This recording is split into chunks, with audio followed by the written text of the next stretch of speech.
우리는 눈에 보이지 않는 하나님을 믿습니다. 그렇기 때문에 많은 사람이, 그리고 심지어 교회 안에 있는 사람도 이 신앙이라는 것을 현실과 좀 동떨어진 어떤 것으로 생각하는 경향이 있습니다. 그러나 하나님을 참되게 알고 바르게 믿는 것은요, 오히려 더 현실적으로 그 실체를 드러내게 돼 있습니다. 여러분들이 신앙생활이라는 것을 어떤 주관적인 자기의 경험과 체험, 나와 하나님만 알 수 있는 어떤 것으로 이렇게 생각하면 안 됩니다. 다른 종교는 몰라도요, 절대 기독교는 그렇지 않습니다. 오히려 성경과 이 하나님께서 우리에게 요구하는 그 신앙은요, 굉장히 구체적이고 또 현실적으로 신자에게 어떤 것을 요구하고요, 또 그것을 드러내도록 하고 있습니다. 그래서 여러분들, 한 사람이 이 참된 믿음을 갖고 있나, 그 사람이 진짜 거듭난 그 생명을 갖고 있는가에 대한 실제적이고 구체적인 증거들이 이렇게 드러나게 되는데, 보통은 이제 이런 방식으로 드러나죠. 내가 나에 대해서 어떻게 이해하는지가 이제 달라지죠. 하나님을 바르게 만나면요, 참 하나님을 만나면 내가 나를 이해하는 방식, 나의 정체성, 나를 규정하는 것, 이것이 달라진단 말이에요. 하나님과 관계 속에서 나를 보게 된단 말이에요. 또 이것은 어떻게 됩니까? 내가 타인을 대할 때도 달라집니다. 그 타인도 하나님의 이 창조의 그 대상이고, 하나님이 구원할 대상으로서 보게 되는, 나의 어떤 손익 여부에 따라서 어떻게 대해야 될 그런 대상이 아니라 하나님의 존귀한 대상으로 이게 바라볼 수밖에 없게끔 이 달라진단 말이에요. 또 우리가 직면하게 되는, 삶에서 직면하게 되는 악과 고통, 이런 현실도 있잖아요. 이것을 대하는 방식도 달라진단 말이에요. 하나님을 이해하면, 왜 그런 하나님께서 이 모든 걸 허용하고 계시는가를 파악하게 되고, 아는 것 속에서 이 악과 고통의 현실도, 내가 경험하는 힘든 그런 현실도 다르게 대할 수밖에 없게 되는 거예요. 근데 여러분들, 이것과 함께 더불어서 또 하나의 가장 대표적인 것이요, 대표적인 내가 이 참된 신앙과 하나님에 대한 이해를 갖고 참된 기독교 신앙을 가진 것에 대한 그 증거가 뭐냐면, 여러분들이 돈과 소유를 어떻게 이해하고 있는지, 또 그것을 어떻게 사용하는지가 또한 달라집니다. 여러분, 그래서 이것을 보셔야 됩니다. 이걸 이게 다른 표현으로 하자면, 한 사람이 돈에 대한 어떤 관점을 갖고 있는지, 또 그 사람이 어떻게 그 돈을 사용하는가를 보면, 그 사람이 진짜 하나님을 믿는 사람인가, 진짜 하나님을 알고 있는 사람인가가 드러나는 것입니다. 그래서 여러분들, 우리가 지난번에 함께 배웠던 나는 참 기독교인인가 라고 하는 그 책에서 저자 마이크 맥킬리는 이렇게 얘기했어요. 여러분이 만약 자신의 자원을 사랑한다면, 돈을 사랑한다면 여러분들은 기독교인이 아닙니다. 이렇게 얘기했단 말이에요. 결정적이에요, 여러분들. 자, 성경에도 정말 그렇게 얘기할까요? 성경에 여러분들 나오는 그 삭개오를 생각해 보십시오. 오늘 우리가 읽었던 누가복음에 나오는데, 그렇죠? 그럼 삭개오가 예수 그리스도를 만난 뒤에 어떻게 됩니까? 자신의 재산의 반을 다 팔아서 가난한 사람에게 주겠다고 합니다. 또 그동안 자신이 부정하게 속여서 빼앗은 그것은요, 4배로 갚겠다고 해요. 그럼 이때 예수님이 그러한 삭개오의 반응에 대해서 뭐라고 했습니까? 와, 너가 진짜 착한 일을 하는구나. 내가 그래서 기쁘구나. 이렇게 반응했습니까? 아니요. 뭐라고 하셨냐면, 그분은 오늘 구원이 이 집에 이르렀다. 이렇게 얘기했어요. 구원을 말씀하셨단 말이에요. 예수님은 삭개오의 구원의 그 실제를 그가 기꺼이 하나님의 그 영광과 하나님의 원함을 위하여서 그렇게 사용하고, 또 다른 사람의 유익을 위해 사용하고자 하는 그것으로 판단하셨단 말이에요. 그러니까 헌금을 했기 때문에, 그렇게 있는 것을 나눠줬기 때문에 구원을 받았다는 의미가 아니라, 구원을 받았기 때문에, 구원이 임했기 때문에 그러한 모습이, 달라진 모습이 드러났다는 거예요. 이전까지는 어떻게 했습니까? 이게 돈을 위해서 모든 걸 그냥 다 무시했잖아요. 사람들의 평판, 그 나라를 소중히 여겨야 되는 그 애국심, 이런 거 다 그냥 무시하고 그냥 돈 이렇게 살았던 인생이었단 말이에요. 근데 구원이 임한 거죠. 전적으로 달라졌습니다. 여러분, 이처럼 우리의 영적인 상태와 이 돈과 소유에 대한 이 행동 사이에는요, 아주 밀접하고 강력한 상관관계가 있는 것입니다. 여러분들이 돈과 소유를 다루는 데 있어서 하나님의 초자연적인 그 능력이 아니면 설명할 수 없는 일이 자신 안에 있는지 보셔야 됩니다. 여러분, 그게 없으면요, 그 사람은 아직 참된 구원을 맛보지 못한 사람일 수 있어요. 그러니까 세상 사람들의 방식대로 내가 돈을 관리하고 사용하고 인식하고 있다. 그 사람한테 지금 뭐가 문제가 있는 거예요. 구원을 받지 못했든지 아니면 심각하게 뭔가 이 영적인 상태가 망가져 있든지. 여러분들, 그런 의미에서 여러분들이 헌상하는 거 있잖아요. 이 헌상하는 거에 실패하고 있다. 이것도 쉽게 생각하면 안 됩니다. 그럼 이렇게 말하면 이제 막 기독교를 알아가기 시작한 사람은 오해할 수 있습니다. 헌상해야지 구원받는다는 얘기인가? 절대 그렇지 않죠. 헌상을 잘하고 이런 거 뭐 착한 일을 해야지 구원받는 거 아닙니다. 절대 기독교는 우리의 무엇으로 구원받는다고 얘기하지 않습니다. 오히려 구원받은 자는 반드시 이 헌상이라는 어떤 하나님 앞에 드리는 이걸로 또 자기 삶 속에서 돈을 벌고 또 사용하는 이 관점에서 전혀 다른 어떤 중심, 이게 하나님의 초자연적인 이 어떤 역사가 그 사람 안에 있구나를 증명해 줄 수밖에 없는 그 중심과 태도를 보이게 된다는 말입니다. 여러분들 이걸 확인해 봐야 되는데요.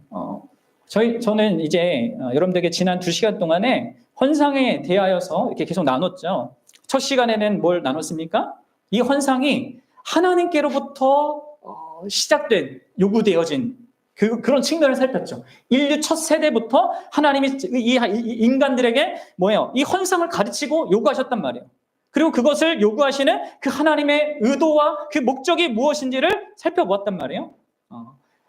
궁극적으로 하나님 자신을 영화롭게 하고 우리가 누구인지, 내가 하나님께 부름받은 하나님의 백성, 또 교회라는 그 정체성으로서 살아가야 한다는 이런 나의 정체성을 상기시키는 그런 의미로 이 헌상을 요구한다고 했단 말이에요.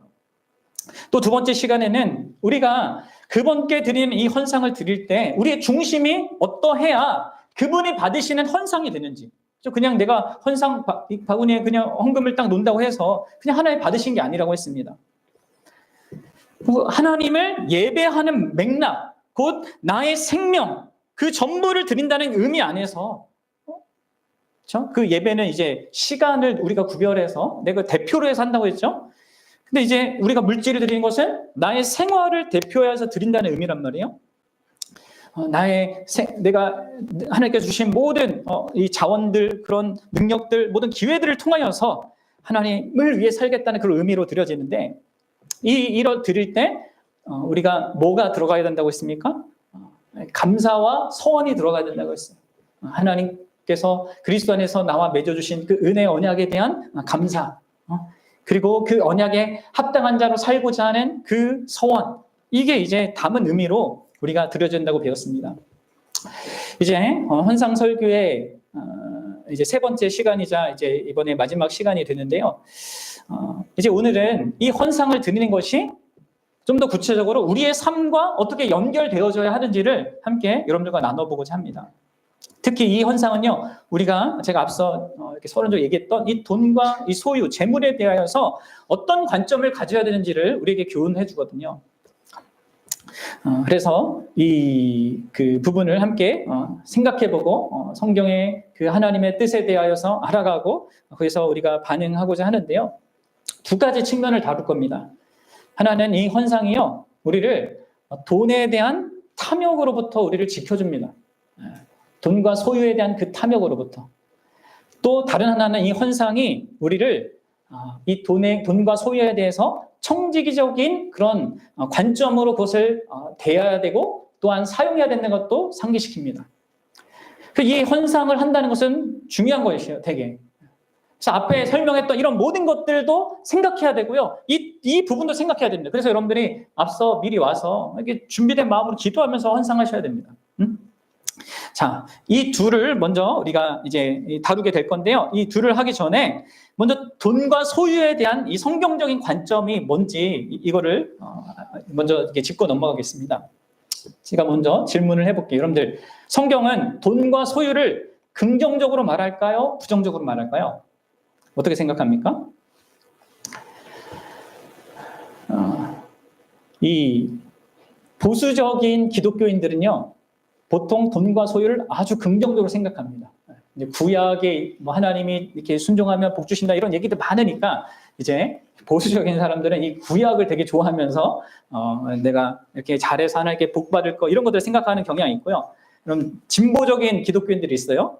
그 사람들은 보통 또 좀 부정적으로 생각하는 경향이 있습니다. 근데 신약에는 또 그렇게 하지 않고 예수 믿는 사람이 좀 어렵고 힘든 삶을 막 사니까 뭐 이제 그걸 근거로 이제 또 이렇게 하는 경향이 있는데, 근데 이러한 우리의 생각과 기준들이 아셔야 됩니다. 이게 세상의 가치관에 영향을 받아서 자꾸 우리가 한쪽 관점으로 이렇게 보게 되는 거란 말이에요. 우리가 언제나 그렇게 세상에 영향을 받을 수밖에 없는 존재라고 좀 생각하셔야 됩니다. 그러면서 우리는 성경이 말하는 것이 무엇인지, 성경 그리고 하나님이 말씀하고자 하는 그것이 무엇인지 좀 더 관심을 갖고 거기에 내 생각을 고쳐야 되는 거예요. 자, 그러면 성경은 어떻게 얘기합니까? 여러분, 우선적으로 우리가 기억해야 될 것은 성경은 모든 돈이나 소유를요, 본질적으로 악하다고 말하지 않는다는 거예요. 아니, 이렇게 제가 소극적으로 얘기했지만 어떤 의미에서 선하다고 할 수 있겠죠. 왜냐하면 하나님이 창조하신 것 속에 있는 거니까. 그렇죠? 그리고 사실 성경은 정직하게 얻은 돈과 소유는 하나님께로부터 온 큰 복이라고도 말하고 있습니다. 구약 시대 때 이 아브라함과 욥도 생각해 보십시오. 그들은 하나님의 축복으로 많은 돈과 소유를 가지고 있었단 말이에요. 그리고 그것을 성경은 절대 죄라고 말하고 있지 않단 말이에요.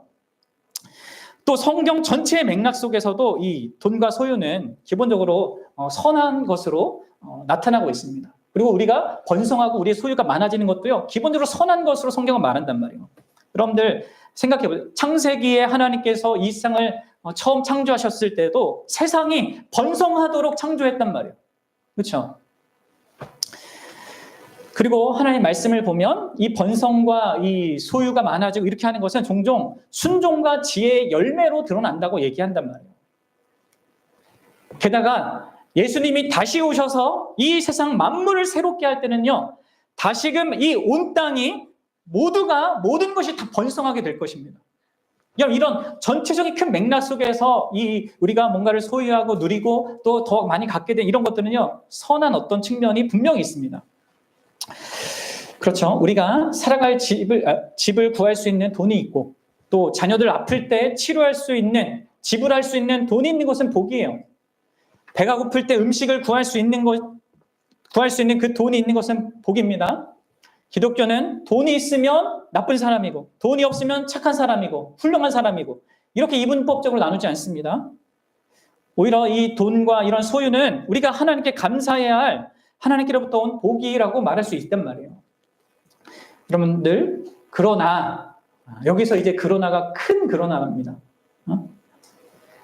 그런데 여러분들, 이 세상은요, 타락한 세상의 현실입니다. 이걸 아셔야 됩니다. 또 우리 안에는 죄성이라는 아주 심각한 문제가 또 있어요. 따라서 여러분들, 이 돈과 소유가 사실은 복이고 선한 어떤 것인데, 바로 이 타락한 세상의 현실 때문에, 그리고 나의 죄성 때문에 이 돈과 소유는 엄청나게 위험하기도 합니다. 이걸 아셔야 됩니다.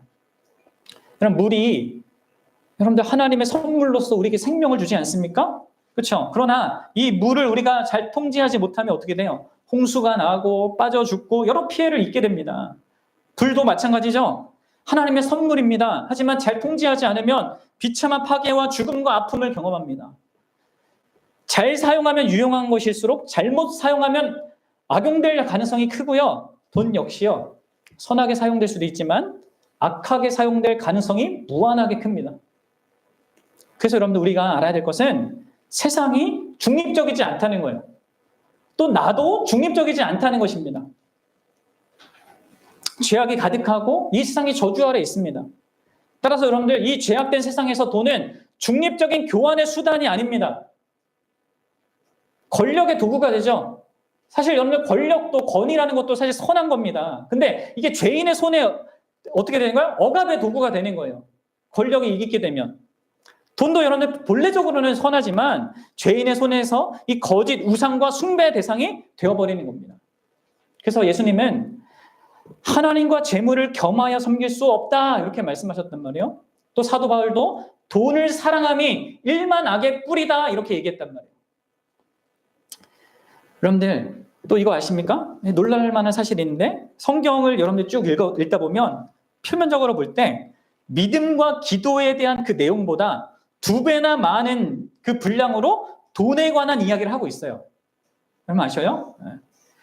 또 예수님도요, 다른 어떤 주제보다 돈과 소유에 대해서 더 많이 다룹니다. 그 특별히 누가복음은 더 많이 다루거든요, 그걸요.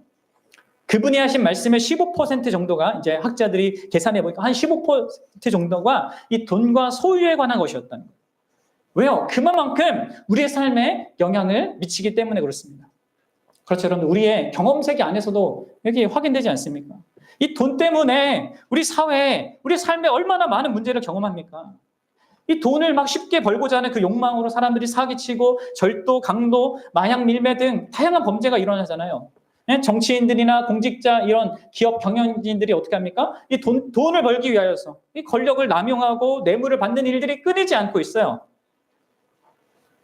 기업의 비용 절감하려고, 이익을 극대화하려고 환경을 무분별하게 착취하는 그런 경우도 있고, 여러분들 온갖 이런 사회, 이런 국가의 문제들, 더 나아가서 여러분들 가정의 문제도 그렇지 않습니까? 그런데 오늘날 젊은 부부들이 돈을 버는 것을 더 중요하게 생각하고요. 자녀를 갖고 자녀를 키우고 하는 것은 별로 중요하게 생각을 안 합니다. 그럴 여유보다는 그냥 자기가 돈 벌어서 돈 벌고 쓰는데 막 해야 된다고 생각해요. 많은 신혼 부부들이 집을 소유하는 것이 자녀를 갖는 것보다 더 우선적인 거라고 생각을 해요. 또 이제 젊은 사람들은 막 이런 전자제품에 열광하고 또 잦은 여행을 하는 걸 추구하고, 이게 여러분들 다 그 돈과 관련해서 사람들이 갖게 되는 겁니다. 또 여러분 어떤 통계는 이 부모들이 자녀가 있는데 일주일에 평균 6시간을 쇼핑하는 데 보낸다고 해요. 근데 자녀들하고는 40분밖에 안 보내요. 40분만 자녀들이랑 얘기하는 거야. 다른 시간에 다 그렇게 자기가 하고 싶은 거 하고. 그리고 뭐예요? 여러분, 이혼하는 부부의 90%가 무슨 문제입니까? 겉으로는 성격 차이라고 하는데 사실 다 그 안에 보면 다 재정 문제예요. 아이들이 원하는 직업의 우선순위가 뭡니까? 돈 많이 버는 겁니다. 그리고 또 쉽게 버는 뭐 그런 거죠. 그러면 이처럼 돈은 우리에게 큰 영향을 미치고 있고, 자, 여러 다양한 문제들을 일으키고 있기 때문에 진짜 바른 관점을 가져야 되고 바른 목적을 위해서 사용되어야 합니다. 그리고 그런 것들을 우리에게 상기시키고 일깨우는 게 여러분들 내가 바르게 헌상하는 겁니다. 그걸 위해서도 하나님께서 우리에게 헌상을 이게 배우게 하시는 거란 말이에요. 자, 이제 여러분 이 헌상이 이제 우리에게 어떻게 우리 안에 있는 이 탐욕을 경계하게 만드는지를 좀 생각해 봅시다. 여러분, 헌상은요, 하나님께서 우리 안에 있는 이 탐욕, 이제 10계명의 마지막 계명이기도 하죠. 탐내지 말라. 이 부분을 우리로 하여금 경계하도록 한단 말이에요. 오늘 우리가 읽은 누가복음 본문 15절에서 예수님께서 이렇게 말씀하시죠. 함께 다시 한번 읽어봅시다. 시작. 삼가 모든 탐심을 물리치라. 사람의 생명이 그 소유에 넉넉한 데 있지 아니하니라 하시고. 아멘. 여러분들 여기 본문에 등장하는 그 어떤 사람이요, 예수님께 와서 도움을 요청합니다. 그 도움이 뭐였어요? 부모가 이렇게 뭐 재산을 자녀들에게 나눠준 것 같아요. 유산을 상속을 한 것 같아요. 근데 뭐 형이 더 많이 가져갔든지 아니면 전부를 받았든지 모르겠는데, 이 형이 이렇게 자기의 재물을 이렇게 더 주지 않는다는 이거예요. 그래서 예수님한테 뭘 요구합니까? 우리 집에 와서 저 형이 저와 그 유산을 좀 더 나눌 수 있게 해달라고 요청을 하는 겁니다.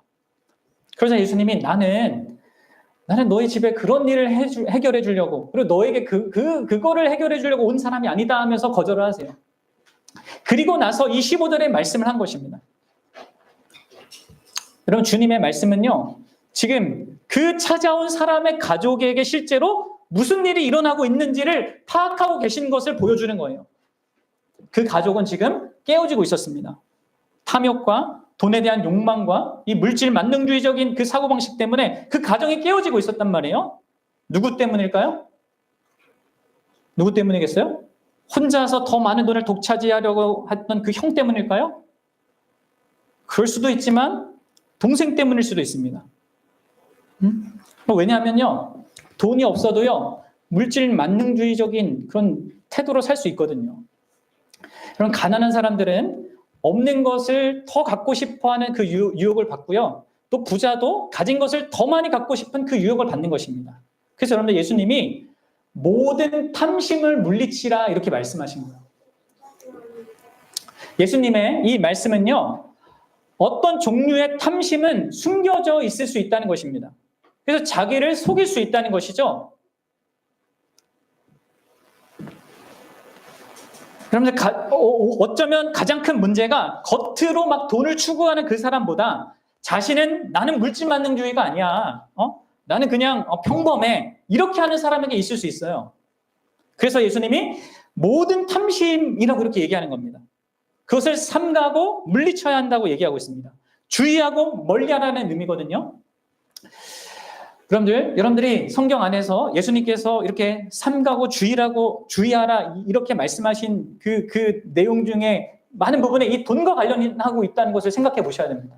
예수님은 간음에 대해서는요, 삼가고 주의하라 말씀하지 않습니다. 왜요? 왜 그럴까요? 간음은 탐욕처럼 기만적이지 않기 때문에 그렇습니다. 그냥 드러나요. 그냥 명백합니다. 간음을 저지를 때는 그게 명백하게 드러나는 거예요. 그러나 여러분들 탐욕, 이 물질주의적인 이 사고방식은요, 알아차리기 힘들 수 있다는 거예요. 탐욕스러운 사람은요, 자신이 탐욕스럽다고 절대 생각하지 않아요. 물질 만능주의적인 그 사고방식을 갖고 있는 사람은 자신이 물질주의적이라고 생각하지 않습니다. 왜 그런지 아십니까? 그것은 우리가 주로 살아가는 삶에서 만나는 어떤 대상들, 그리고 또 오늘날에는 이 미디어가 이렇게 발달되어 있으니까 더 많이 갖고 있고 더 많이 사치를 부르는 사람들을 비교하면서 자기를 그렇게 합리화한단 말이에요, 사람들이. 나를 정당화하는 거죠. 나는 저 사람보단 잘 사는 게 아니라 저들에 비해 나는 재산을 갖고 있는 게 별로 가지지 못했어. 이런 식으로 정당화합니다. 그래서 여러분들 최근 어떤 통계를 보면 70%의 한국인들이 자신을 중상층이라고 생각합니다. 한다고 해요. 그리고 자신을 상류층이라고 여기는 사람들이 3%에 불과합니다.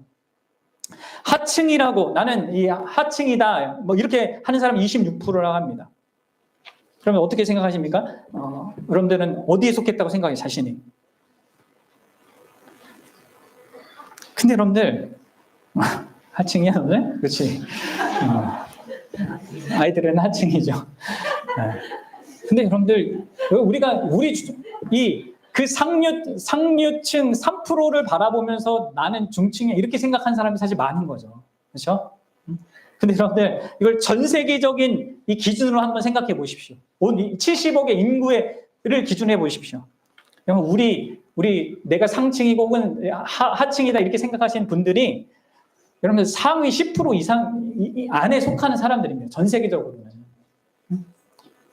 그런데 많은 사람들이 나는 중상층, 하위 중상층에 불과하고 제대로 삶을 행복하게 살려면 상위 중상층이나 상류층으로 올라가야 된다. 이렇게 생각을 해요. 여러분들은 그렇지 않습니까? 그래서 여러분들 이 탐욕을 경계해야 됩니다. 탐욕은 두 가지 형태로 드러나는 거예요. 하나는 더의 형태로 드러나는 거죠. 더 멋진 휴가, 더 편안하고 안전한 자동차, 더 큰 집, 조금 더 많은 월급, 이런 더 있잖아요. 이게 사소하게 보이지만 여러분들 거기에 마음을 뺏기면요, 그럼 우리는 계속 불만에 빠져들 수밖에 없습니다. 그리고 이러한 돈에 대한 욕망과 이런 소유는요, 항상 우리를 소유하려고 해요. 그리고 그 탐욕스러운 마음의 갈망에 굴복하고 살게 됩니다. 그래서 여러분들 잘 보셔야 돼요. 내가 더 많은 급여를 위하여서 지나치게 일주일에 그 정해진 어떤 규정 시간보다 막 지나치게 일하려고 하는 거, 이거 경계해야 됩니다. 막 야근까지 하고, 그러니까 회사에서 그렇게 시키는 것도 문제지만 내가 그렇게 하려고 하는 거 나는 더 많은 상여금을 받고 보너스 받기 위해서 막 이렇게 하는, 가정도 팽개치고, 이 부부와의 관계, 이런 자녀들 관계, 이런 거 다, 이거 큰 문제입니다. 또 여러분들, 이 탐욕은 또한 상대적으로 돈이 없다고 느끼는 자에게는요, 염려라는 형태로 나타나는 거예요. 계속 돈 걱정하는 거죠. 생계 걱정하고, 음식 걱정하고, 의복 걱정하고, 생활 수준에 걱정하고, 이렇게 여러분들 마음에 뺏기고 있다. 그것도요, 그럼 더더더를 원하는 그 사람만큼이나 물질적인 것을 마음에 두고 있는 사람입니다. 그래서 이 두 가지의 형태는 근본적으로 이 돈이라는 것을, 소유라는 것을 자신의 삶의 안정장치로 여기는 거예요. 이 돈과 소유가 나를 지켜주고 나를 안전하게 해줄 거라고 기대할 때 이렇게 발생하는 것입니다. 통제할 수 없는 것 같은 이 세상을 통제하는 것이 돈이다, 이렇게 생각하는 거예요. 확보만 하면 내가 이 세상을, 나의 현실을 통제할 수 있다고 생각하는 것이죠. 그래서 여러분들이 헌상을 하는데 인색하고 나누고 베푸는데 인색하다면 여러분들 그것이 이 돈을 안정장치로 자기가 삼았기 때문일 수 있단 말이에요. 그럼 여러분들 잘 생각하시죠. 돈으로 결코 안전할 수 없습니다. 근데 우리가 자꾸 속는 거죠. 참된 안전은 하나님만이 주실 수 있는 것입니다. 그럼 돈이 그럼 비극과 사고와 질병과 실현과 죽음 등을 막을 수 있겠습니까? 특별히 여러분들을 죄로부터 막아줄 수 있겠습니까? 아니요. 오히려 돈이요, 그 소유가 그런 것들을 만들거나 더 악화시킬 수 있습니다. 여러분, 돈은 참된 안전을 실제로 가져줄 수 없는데 심리적으로 사람들은 그렇게 믿게 돼요. 뭐 믿을 게 없으니까. 그렇죠? 그래서 돈을 계속 모으게 되고 자신을 위해서도 쓰지도 않고 일종의, 그래서 구두쇠병에 걸리게 돼요. 어떤 사람들은. 또 한편 어떤 사람들은 이 돈이 안전이 아니라 아름다움과 행복을 가져다 줄 것으로 여기는 사람도 있어요. 그럼 아름다움과 이 행복도 하나님만이 주시는 겁니다. 얼굴을 치장한다고 그게 아름다운 걸까요? 아니에요. 그냥 내 주변에 막 같이 사치품이 막 있는 게 그게 아름다운 걸까요? 아니란 말이에요. 행복도 거기에 있지 않단 말이에요. 근데 사람들이 거기에 빠지니까 뭐예요? 이런 사람들도 사치병에 빠지는 거예요. 자신이 가치 있고 매력 있고 인기 있는 그 존재라는 것을 느끼도록 이 돈이 필요하다고 생각하고, 그래서 비싼 음식, 비싼 돈, 비싼 자동차, 비싼 집을 사는 것을 자부심과 자랑으로 여기는 사람들이 있다고요. 그래서 여러분들, 예수님이 모든 탐심을 주의하라고 하시는 거예요. 다양한 방식으로 드러날 수 있단 말이죠.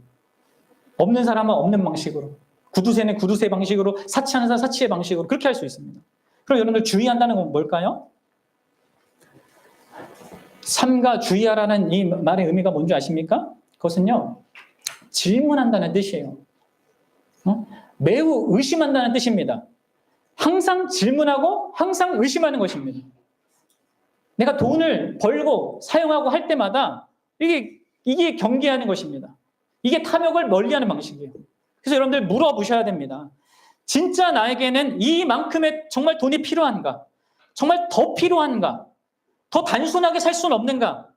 좀 더 많은 돈을 내가 나눠주고 베풀고 또 더 헌상하고 할 수는 없는가? 이걸 물어보셔야 합니다. 나는 돈을 추구하면서 일을 하고 있지는 않는가? 나는 돈을 위해서 이웃이나 사회에게 해를 끼치고 있지 않는가? 나는 돈을 내 삶의 안전으로 생각하고 있는 게 아닌가? 나는 돈을 나의 행복과 아름다움을 얻는 그 수단 없이 생각하고 있는 건 아닌가? 이렇게 계속 물어봐야 된다는 것이죠. 여러분들, 이렇게 질문하지 않으면요, 우리는 탐욕에 스스로 속아서 살아갑니다. 나보다 조금 나은 사람들 보면서 나는 그렇지 않아, 이렇게 하면서 한단 말이에요. 그것은요, 이 예수님의 말씀을 어기고 자발적으로 조심하지 않기로 하는 거예요. 그리고 더불어서 이런 주의하는 거, 이게 질문을 하면서 내가 돈에 대해서 어떤 생각과 어떤 관점을 갖고 있는지를 생각하면서 예수님이 말씀하신 대로 사람의 생명이 그 소유에 넉넉한 데 있지 않다는 것을 자주 우리는 보셔야 됩니다. 우리의 생명이 과연 소유로 인하여서 더 행복해지고 더 불행해지는 겁니까? 아니에요, 여러분들. 우리의 생명은 하나님과의 관계에 달려 있습니다. 그렇죠? 성경은 예수 그리스도가 생명이라고 하고, 참된 생명은 유일하신 하나님과 그가 보내신 아들이신 그 예수 그리스도를 아는 것, 그분과의 관계 속에 살아가는 것이라고 분명히 얘기한단 말이에요. 그래서 그것을 물어야 돼요. 확인해. 나는 참된 생명을, 삶의 의미를 어디서 찾는지. 이렇게 여러분들 우리로 하여금 주의하게 하여서 자신의 돈에 대한 관점과 사용에 대해서 질문하게 하고, 더불어 우리의 생명을 진짜 생명답게 누리게 하는, 그것을 그러면 상기하게 하는 그 시간이 헌상 시간이 되어야 하는 거예요. 그래서 여러분들이 헌상을 준비하면서 하셔야 됩니다. 그냥 아무 생각이 없이 와서 그냥 헌상 시간에 그냥 와서 지갑에 돈 꺼내서 그냥 불쌍한 사람에게 적선하듯이 기부금 하듯이 그렇게 드리면 안 돼요. 그 여러분들 주일에 내가 헌상을 못했다고 해서 그 헌금 시간 지나갔으니까 어쩔 수 그렇게 여러분들 한 번 지나가잖아요. 여러분들 사고방식은 세상 사고방식으로 그렇게 가게 돼요. 반드시 하나님께 속한 것임을 내가 인정하면서 이러한 하나님께 드리고자 하는 그 마음과 중심들 또 내 삶의 어떤 내가 돈과 소유를 바라보는 그 관점을 이렇게 확인하면서 점검하면서 그렇게 해야 됩니다. 드려줘야 되는 거예요. 그래서 중요한 시간을 여러분들 여겨야 된다는 거죠. 더불어 여러분들 두 번째로 이 헌상 시간은요. 우리의 생활이 우리의 행하는 모든 것들이 궁극적으로는 청지기적인 삶이라는 것을 상기시키는 그런 의미예요. 돈과 재물의 측면에서도 우리는요. 영원한 우리의 소유로 이 돈과 재물을 갖고 있는 게 아닙니다. 우린 벌거벗고 나왔고요. 벌거벗고 죽습니다. 잠시 동안 사는 동안에 소유하고 영위하게 되는 거예요. 여러분들 우리는 재물을 얻는 과정에서 나의 수고와 노력과 재능을 발휘합니다. 그런데 사람들이 자꾸 이렇게 내가 노력하고 애쓰고 했으니까 그것이 전적으로 나에 의한 것이라고 생각해요, 자꾸. 그러나 여러분들, 이 재물을 포함한 모든 것은 본래 하나님의 소유입니다. 그리고 하나님께서 우리에게 허락하셔서 주는 것입니다. 선물로. 그리고 나는 잠시 그것을 맡아서 사용하는 겁니다. 여러분 시편 우리가 지난 시간에 봤던 이 말씀 기억하세요? 시편 50편 10절부터 12절 다시 한번 기억하십시오. 이 말씀 읽으면서 시작. 이는 삼림의 짐승들과 뭇산의 가축이 다 내 것이며 산의 모든 새들도 내가 아는 것이며 들의 짐승도 내 것이미로다. 내가 가령 줄여도 내게 이르지 아니할 것은 세계와 거기에 충만한 것이 내 것이미로다. 여러분들 이 세상에 존재하는 모든 것, 내 생명까지도 하나님의 것입니다. 그 모든 것이 하나님 것이고요. 그 하나님이요 주권적으로 우리에게 주시는 것입니다. 내가 잘나서가 아니에요. 아셔야 돼요. 내가 유능해서, 내가 능력이 많아, 내가 똑똑해서가 아닙니다. 그래서 여러분들 전도서 5장 19절에서는 이렇게 얘기하죠. 이것도 같이 읽어봅시다. 시작. 또한 어떤 사람에게든지 하나님이 재물과 부요를 그에게 주사 능히 누리게 하시며 제 몫을 받아 수고함으로 즐거워하게 하신 것은 뭐요? 네, 하나님의 선물이에요. 여러분들 재물이 많고 적으면요 그 사람이 유능하거나 아니면 그 사람이 하나님 앞에서 올바르거나 순종을 잘했기 때문에 허락된 게 아닙니다. 그거 상관없어요. 재물이 많고 없고 이거는요. 재물은 내가 산 삶에 대한 보상이 아닙니다. 여러분들 이 세상에서 가장 올바르게 살고 완벽한 순종을 보였던 분이 누구예요? 예수님이요. 그 예수님이 부자로 살았습니까? 그건 아니죠. 아니, 하나님이 여러분들 각 사람에게 그의 인생 가운데 어떤 재물과 이 부요를 주시는 것은요 전적인 하나님의 선물이에요. 그래서 이후에 전도자는 명철한 자라고 할지라도 재물 얻는 게 아니다 이런 말까지 한단 말이에요. 그러면 여러분들 중요한 건 뭐냐면 우리가 이해해야 되는 것은 이 재물을 선물로 소유로 주시는 이 하나님의 뜻이 무엇인가를 아는 겁니다. 그러니까 하나님의 모든 이 선물, 은혜의 선물에는 목적이 있어요. 하나님께서 우리에게 죄 용서를 주시는 건 뭐예요? 죄를 막 지어도 된다고 해가지고 주시는 겁니까? 아니잖아요. 마찬가지로 돈과 재물을 주는 거는요. 그런 기회와 상황과 그런 지혜를 주시는 것도 그냥 네 마음대로 써라 이런 의미가 아니란 말이에요. 하나님은 뭐든지 분명한 목적을 가지고 우리에게 허락하십니다. 그리고 여러분들 그것은요 특별히 재물과 이 돈에 관련해서 마찬가지고요. 헌상하는 시간은 나에게 그런 재물과 소유를 주신 그 하나님을 상기하고 그분이 그것을 어떻게 사용하기를 원하시는지를 또한 기억하는 것 속에서 그걸 상기하는 그런 시간이기도 한단 말이에요. 그래서 여러분들 이 헌상은 1차적으로 여러분들 뭐가 되어야 되냐면 이 모든 소유와 돈이 하나님께로부터 온다는 것을 드러내는 것이어야 해요. 네? 이게 뭐 다른 것도 마찬가지지만 뭐 우리가 뭐 능력을 발휘하는 어떤 측면에서 이 예능적인 것도 그렇고 뭐든 그렇듯 이게 다 하나님께로부터 온다는 것을 드러내는 방식이어야 한단 말이에요. 그리고 그렇게 하는 방식은요. 특별히 돈에 관련해서는 소유에 관련해서는 그분이 원하시는 방식대로 돈을 벌고 그 돈을 사용하는 것으로 나타나야 돼요. 자, 그럼 그게 뭐냐? 사도 바울이 우리가 노동을 해야 하는 주요한 이유 중에 하나를 이렇게 얘기했거든요. 에베소서 4장 28절 한번 봅시다. 에베소서 4장 28절입니다. 시작. 도둑질하는 자는 다시 도둑질하지 말고 돌이켜 가난한 자에게 구제할 수 있도록 자기 손으로 수고하여 선한 일을 하라. 네. 그럼 사도 바울이 어떻게 말합니까? 인생은 자기 힘으로 꾸려나가야 되는 거야 라고 생각하는 보수주의자들처럼 그렇게 생각하지 않습니다. 또 뭐예요? 모든 사람들은 정부의 복지 정책에 의존해야 된다고 생각하는 진보주의자들처럼 또 생각하지도 않습니다. 그럼 바울은요, 우리더러 일하지 않고 공동체에 기생하는 사람이 되어서는 안 된다고 얘기하면서 일자리를 찾아서 수고하고 뭐야 하라고 합니까? 다른 사람을 돕기 시작하라고 합니다. 그러면 지금 일이 없는 사람들에게도 이게 이제 그때 당시에 그런 사람들이 많았고 이제 가난하고 힘든 사람들이 많았죠. 예수님 처음에 믿었던 사람들이 다 그런 사람들이었던 거예요. 그러니까 그런 사람들에게 쉽게 하는 방식, 도둑질하고 이런 거 하지 말고 정당하게 찾아서 그 일을 하라고 했고, 이 말씀은 근면하게 일하는 사람에게도 의미가 있죠. 뭐예요? 그렇게 일하는 그 의미와 목적이 뭡니까? 그것은요, 나누고 베풀기 위한 것입니다.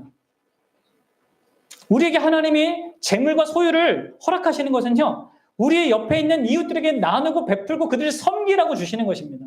너 잘 먹고 잘 살고 하고 싶은 거 다 하라고 주시는 게 아니라. 그러면 사도 바울은 사도행전에서도 에베소 장로들에게 이렇게 얘기했어요. 비슷한 맥락인데 같이 또 읽어봅시다. 사도행전 20장 35절입니다. 시작. 범사에 여러분에게 모본을 보여준 것과 같이 수고하여 약한 사람들을 돕고 또 주 예수께서 친히 말씀하신 바 주는 것이 받는 것보다 복이 있다 하심을 기억하여 할지니라. 네. 그럼 성경은 이렇게 말하고 있어요. 그러면 돈을 벌 수 있는 거 복된 것입니다. 급여를 받는 거 복된 것입니다. 하나님은 우리의 일을 축복하셔요. 또 그분은 다른 성경에서 우리가 일터에서 사람에게 보이려고 하지 말고 하나님께 하듯 온 마음을 다해서 그 일을 하라고 합니다. 분명히. 그리고 그것으로 인하여서 내가 보수를 받는 것은요, 복된 겁니다. 하지만 그보다 복된 것은요, 베푸는 겁니다. 그래서 여러분들 우리는 헌상하면서 물어야 돼요. 스스로에게 물어야 돼요. 돈을 벌면서 물어야 됩니다. 나는 베풀기 위해서 일하고 있는가 물어야 돼요. 또 나의 소비 습관과 이 돈과 이 소유가 그렇게 하나님께로부터 온 것이라는 그 진리, 그리고 하나님이 사용하기를 원하는 그 방식들, 그 뜻을 반영하는 그 소비인가 생각해야 돼요. 세상은 더 많이 갖는 것으로 다른 사람 앞에서 자신을 내세우고 뻐기려고 하죠. 그러나 여러분, 하나님의 뜻은 우리가 더 많이 나눠주는 것으로 우리가 복 있는 자라는 것을 증명하기를 원하시는 거예요. 사랑하는 여러분, 왜 그렇습니까? 하나님이요, 항상 주시는 분이기 때문에 그래요. 사랑의 하나님이요, 언제나 공급하시는 분이고 나눠주기 원하시는 분이기 때문에 그렇습니다. 사랑하는 자가 복된 것입니다. 주는 자가 더 복되는 것입니다. 하나님은 우리가 주는 자가 되어서 진정으로 그분께 속한, 그분을 닮은 그분의 자녀라는 것을 드러내기를 원하시는 거예요. 이 물질과 소유의 관계에 있어서. 하나님이 우리에게 주신 그 하늘의 은혜를 이 세상에 가장 잘 보여주는 방식이요, 우리가 많이 베풀고 살아가는 것입니다. 필요를 가진 이웃에게 우리의 물질을 흘려보내서 그들을 섬기고 우리의 땀과 수고의 그 결과를 그들과 나누는 것으로 가야 된단 말이에요. 세상은 자기가 벌고 모은 돈이 다 자기 거라고 생각하지만 또 그것을 자기 생명처럼 소중히 여기지만 우리는 그 모든 것이 하나님의 것이고 잠시 주어진 것이며 우리 자신에게는 이 돈과 재물보다 더 귀하고 복되신 그 하나님을 아빠, 아버지라고 부를 수 있는 자이고 그의 영광스러운 그 미래 기업을 유업으로 받을 자로서 그 놀라운 사랑을 받은 자로서 이 땅 잠시 누리고 영위하는 이것을 하나님의 뜻대로 사용하고자 한 자가 되어야 합니다. 그렇게 하나님께서 우리를 영광스럽게 하기 위해서 여러분들 우리 주 예수 그리스도께서 우리를 그렇게 부욕해 하시려고 한없이 나다지신 것을 생각해 보십시오. 자기의 목숨을 아끼지 아니하고 자기를 내어주시며 그로 인하여서 우리로 하여금 하늘의 그 신령한 복을 받게 하셨단 말이에요. 그런 예수님을 아는 자로, 그런 예수님을 감사하고 그런 예수님을 닮아가고 싶은 자로 우리는 살아가야 합니다. 그렇게 하는 방식이요, 물질을, 자기의 소유를, 내가 온 힘을 다해서 수고한 그런 내가 번 그것을요, 아낌없이 주는 것으로 드러나야 하는 것이죠. 그럼 이것은 남들에게 주기만 하고 또 나는 누리면 안 된다고 말하는 것은 아닙니다. 자녀의 미래를 위하여서 뭐 이렇게 적금도 들고 기금을 마련하는 거, 노후를 준비하기 위해서 이런 연금을, 이런 거 다 괜찮습니다. 그러나 오늘날 사람들처럼 그냥 미래에 대한 막연한 불안 때문에, 자신에 대한 염려 때문에, 아니면 더 많이 가진 사람과 비교하는 가운데 상대적인 그 박탈감으로 난 돈 벌어서 입에 풀칠하기도 힘들고 내 자식 돌보고 내 노후 생기는 것만도 난 모자랍니다. 이런 마음으로 살아서는 안 됩니다. 특히 여러분들, 우리는 헌상하고 남은 하나님의 것인 우리의 이 모든 돈과 소유를 가지고 진짜 영원한 가치와 의미가 되는 일을 해야 합니다. 돈으로 살 수 있는 일시적이고 사소한 것만 생각하지 말고요. 그것도 어느 정도 필요하잖아요, 생활에. 그러나 영원한 가치가 되는 그 일을 위하여 사용해야 됩니다. 하나님이 무엇에 가치를 두는지를 알고 우리의 돈을 거기에 사용하고자 해야 돼요. 하나님이 무엇을 가치를 둡니까? 뭐가 영원한 걸까요? 여러분들, 사람에게 사용하는 것만 영원한 거예요. 사람만이 영원하거든요. 그래서 여러분들, 더 좋은 차, 더 좋은 집, 더 큰 집, 더 큰 텔레비전, 뭐 이런 욕망을 자제하고요. 여러분들, 사람에게 그것을 투자하십시오. 가난한 사람들에게 더 많이 베풀고요. 복음을 전하는 선교사님, 또 사역자를 훈련시키는 그 신학교, 이런데 여러분들이 기부할 수 있어야 돼요. 이 현상은요, 이처럼 베푸는 삶, 내게 주어진 이 돈이 하나님께로부터 오고 하나님의 뜻 가운데 사용되어져야 한다는 것을 상기시키는 중요한 그런 훈련, 그런 도구이기도 하는 것이죠. 그러면 우리에게 잘 알려진 C.S. 루이스가 이런 말을 했어요. 저도 이 부분을 보면서 저를 돌아보게 되고 또 어떻게 해야 될지 좀 더 생각하게 됐는데, 여러분도 한번 이렇게 잘 들어봤으면 좋겠어요. 순전한 기독교에서 말한 건데, 자선, 그러니까 사람에게 무엇을 주는 일은 기독교 도덕의 핵심을 이루는 부분입니다. 얼마나 많이 주어야 하는지는 일괄적으로 정해놓을 수 없다고 생각합니다. 다만 한 가지 안전한 기준은 우리가 여유 있게 줄 수 있는 정도보다 조금 더 주는 것이 아닐까 합니다. 다시 말해서 우리와 수입 수준이 같은 사람들이 안락한 생활과 사치품과 오락 등에 지출하는 만큼 우리도 그런 일에 돈을 지출하고 있다면 다른 사람에게 주는 양이 너무 적다고 할 수 있겠지요. 자선의 쓰는 비용 때문에 가게가 빠듯해지거나 제한받는 일이 전혀 없다면 너무 적게 주고 있는 것입니다. 자기는 하고 싶지만 자선에 돈을 쓰느라 못하는 일이 있어야 합니다. 여러분들, 저와 여러분들이 이럴 수 있기 바라요. 하나님이 원하는 삶, 또 세상이 보고 놀랄 수밖에 없는 이 청지기적인 삶을 우리가 살아야 합니다. 그리고 그것을 상기시켜주는 그 자리가 헌상하는 자리예요. 헌상하면서 우리는 우리의 돈과 소유가 하나님의 것이고 그분이 원하시는 뜻 가운데 사용해야 된다는 것을 상기하게 되는 것입니다. 그리고 그게 실제적인 우리의 삶하고 연결되어야 하는 거예요. 여러분들, 결론을 맺겠습니다. 성경을 보면 예수님이 사람이 어떻게 헌금함에 이 돈을 넣는가를 보셨다는 기록이 있어요. 그러면 아시죠? 마가복음 12장 41절 보면 이렇게 얘기해요. 예수께서 헌금함을 대하여 앉으사 우리가 어떻게 헌금함에 돈을 넣는가를 보실세, 여러 부자는 많이 넣는데 어쨌든 이렇게 근데 이제 가난한 가부가 넣는 것까지 보셨죠. 예수님이 그냥 우연히 본 게 아니라 의도적으로 관찰하고 살피셨단 말이에요. 그러면서 어떻게 해서 이 가난한 가부가 넣은 것이 다른 사람이 넣은 것, 그 많은 막 동전 소리 막 하면서 이 돈 소리를 딱 들으면서 했던 그 사람보다 더 많이 넣었다고 하면서 그 사람의 그 중심을 보셨단 말이에요. 그 외적인 돈을 본 게 아니라. 그럼 이를 통해서 뭘 알려줍니까? 우리가 헌금하는 것에 대해서, 헌상하는 것에 대해서 하나님이 주의 깊게 살피고 있다는 거예요. 내가 어떤 중심과 어떤 마음을 드리는가. 그래서 여러분들 앞에서 살폈던 2시간 동안 나눴던 그 말씀들을 다시 잘 돌아보시고 진짜 내 헌상에 적용하셔야 됩니다. 더불어서 여러분들, 그분은 우리에게 돈을 맡기셨을 뿐만 아니라 우리가 또 이렇게 헌상을 하는지를 보실 뿐만 아니라 더 나아가 그 돈으로 무엇을 하는지도 관심을 갖고 보셔요. 그럼 우리는 항상 하나님 앞에 살아가는 겁니다. 그래서 여러분들, 예수님께서 이런 말씀하셨어요. 마태복음 23장 23절입니다. 화 있을지언정 외식하는 서기관들과 바리새인들이여, 너희가 박하와 회향과 근처에 11조는 들이되, 11조 드리는 거 본단 말이에요. 근데 뭐예요? 뭘 안 해요? 그 11조를 요구한 그 율법에 더 중한 바 그 정의와 긍휼과 믿음은 버렸다. 그러니까 삶 속에서 정의를 위해 살고 다른 사람을 긍휼히 여겨 믿음으로 사는 이것은 버렸다는 거예요. 이거 다 같이 해야 된다는 걸 말해주고 있죠. 그래서 여러분들, 하나님의 말씀에 우리가 순종하되 이 헌상을 하되 형식적인 그런 현상이 아니라 이 헌상을 의도하신 그 하나님의 뜻과 그 중심과 이런 것들, 내 드린 것, 그리고 나의 삶까지 연결되어서 우리가 하나님 앞에 헌상을 해야 됩니다. 완전한 것이 아니라 그런 방향으로 나아가야 된다는 것이죠.